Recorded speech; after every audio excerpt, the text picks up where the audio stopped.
Well, Judith, thank you for coming to the Old Stuff Show. You brought something that I've never seen before in my lifetime. That's really, really old. It is Yeah, very talk old. about old stuff. That's This the is oldest really old stuff stuff. we've seen so far, yes.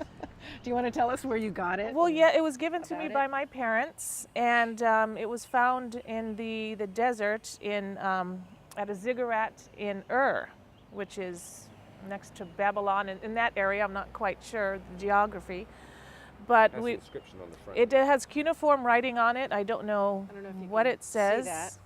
but it's in pretty good shape. But that's pretty much all I know about it. And it's been in my parents' closet since 1970 until I took it out about 4 months ago. It's really amazing. They found it in the desert. In the desert, just laying Just in the walking along, desert. and there it was. And there it was. Yeah, and there's a Amazing. bit of writing on this side as well. It's not as well preserved yeah. as the writing on the front. Oh. And we think it's 5,000 years old. Approximately. Nothing like old stuff, you know? What would you call that? That's old. Would that be called a tablet? I think it was part of the ziggurat, part of the temple. Take Yes. two at night with a large glass of water. That wouldn't feel too good inside. I don't know if it'll dissolve. Yeah, I mean, It's amazing. I guess- I've never seen anything like what this, kind of except ri- in a museum. I don't know Right. what kind of writing. I mean, it's where it was found in Ur. What, you got a and- close up on that? You can see we're all in Ur with this piece. Yeah. We're in Ur of the piece? Yeah, We're in Ur of yeah. the piece. All right. Yes. It's an amazing piece. I mean, these really, really old pieces sometimes don't have a lot of value to them, but you know, it'd be great to have that on the. You've got a little stand there for it. And you have Yes. it, you display yes. it at home now. I have it displayed at home now. Well, thank you, Judith. I'm You're sorry welcome. we can't give you a little bit more information on that, but the things that are coming in today are very interesting, and this is truly one of the most interesting pieces. Do you get tingles when you touch it? I mean, it's you. All right. Thank you. Okay. You're welcome. Thanks, Judith. You're welcome.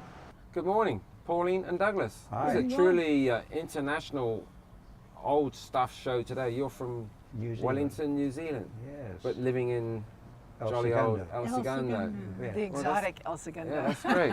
All right. Old time. Well, you have a very eclectic selection of pieces here. Junk. Well, it's not all junk. You might say this is junk, but you tell me it still works very It nicely. still works well. Short wave. It looks like it's been around the world a few times. Yeah, right. And Look at you it. can Trans world. pick up New Zealand on this, right? Yeah, right. Do you? Oh, that's an old I Sanyo have, trip. yes. Yeah. Right. But it was just taking up too much space. So Yeah, I so I'll thought put you- it down here then. I thought you could take. All right. It's good for a mooring. You should Yeah, see right. his Anchor. office. No wonder he has no All right. space. Now, this piece here, honey, what would you like to say on that one? Well, we can see it is a Timex personal computer. Yeah. I was commenting earlier, it's much smaller than the Commodore portable computer I had years ago.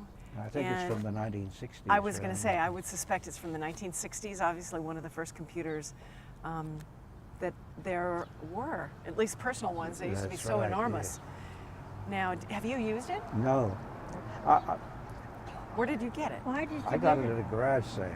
Oh. And I got it because El I thought Segundo? that, yes. Why Well, they did might you- be going, oh, that was mine. That was mine. Very likely. It wasn't Right, very right. far away. That's good. You still got the user's manual. It's That's in the it. box, which is always important. Yeah. Keep The it box- all together. Yeah. The box is a bit tatty, but sometimes these things, the box can be worth more than the stuff that's in it, which Yeah, I sounds understand. stupid, but it does. Yeah. No. So no, keep they- it all together, and Yeah. probably about another 20 years, it'll be I would They say Worth really $5. did, it'll be man. getting up there. Well, it's worth something now, but No, it's worth more than $5 right now. Yeah, I yeah. suspect so. Seeing it's pretty complete, everything's there, I we should believe. test it out. Let's move this one over here for a minute, and Alrighty. we can go on to these books here now. These are, honey.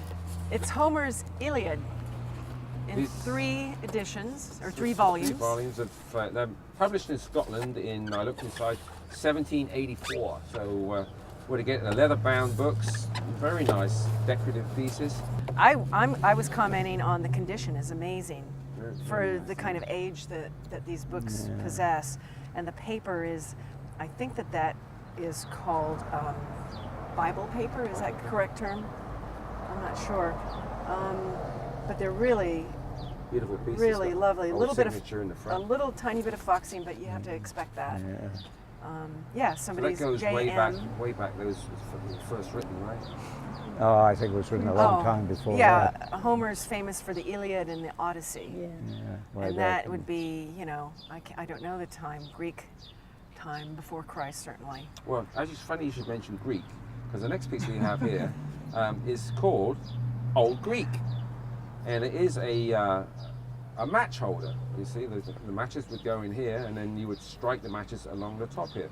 These are very collectible, and Yes. if you can see, it has this beautiful design, hand-done design on here with a Greek god. And somebody was saying it was Ben-Hur, but I don't think it's Ben-Hur on there. On this side, like you say, you can see where it was. It's made by Pratt, and we believe the town of Fenton in England. So a Scotland. very collectible Scotland. piece. I Scotland. think. Scotland, England, Britain. How about that? Great Right. Britain. There you go. Yeah. There you go. All right. And we won 1-0 today by the World Cup. They did. All right. Great. Paraguay. We're more up to date All right, so than we are. that's a really nice piece. That's a good It's one. got a little wear on it, but like I said, very collectible. It's so smooth, it's like silk when you touch Yeah, it. yeah, it's got a very nice feel to it.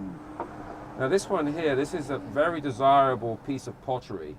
It's by Moorcroft, and very desirable. People, big collectors of this.